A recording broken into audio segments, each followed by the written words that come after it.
சமையல் பிடிக்குமோ பிடிக்காதோ தெரியல. இவ்வளவு உப்பு போடலாமா? கொஞ்சம் கறிக்கும். நீ பிரமாதமா சமைப்பியாமே, உங்க பாட்டி சொன்னாங்க.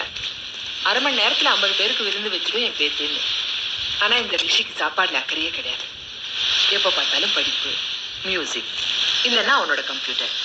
பாதி நேரம் லைப்ரரியிலேயே கிடப்பான். பாத்ரூம்ல பேப்பர் படிப்பான் 1/2 மணி நேரம். அங்கேயே கிராஸ்வேர்ட். அங்க போய் பாரு, 8-10 புத்தகம் கிடக்கும். ஒரு நாளாவது சமையல் நல்லா இருக்குன்னு சொன்னதே கிடையாது. நீயாவது சமைச்சு அவன் நல்லா இருக்குன்னு சொல்ல வச்சுட்டு பார்க்கலாம். என்ன சிகரெட்டா? முதல்ல அதை நிறுத்த சொல்லி பார்க்கலாம்.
சாரி சொல்லிட்டேன்ல, மறந்துட்டேன்.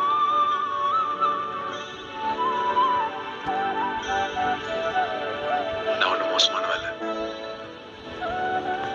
கொஞ்சம் நல்லவன் தான். பாரு, பார்த்தா பாமால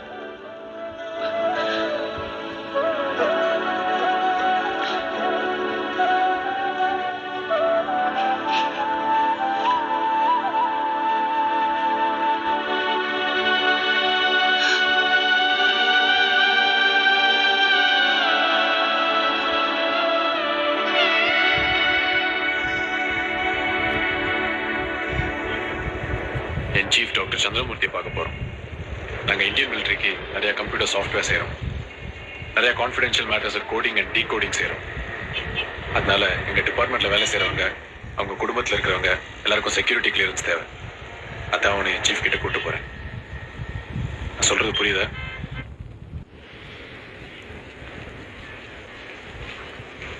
இரு. Come in. All right. அடுத்த சனிக்கிழமை தானே சண்டா ஜாத்தா ஹைனா? कोई बात नहीं.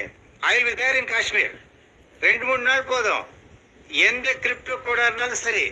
Okay, thank you. Hello Rishi, congratulations. Thank you sir. இதுதான் என் ஒய்ஃப். எது?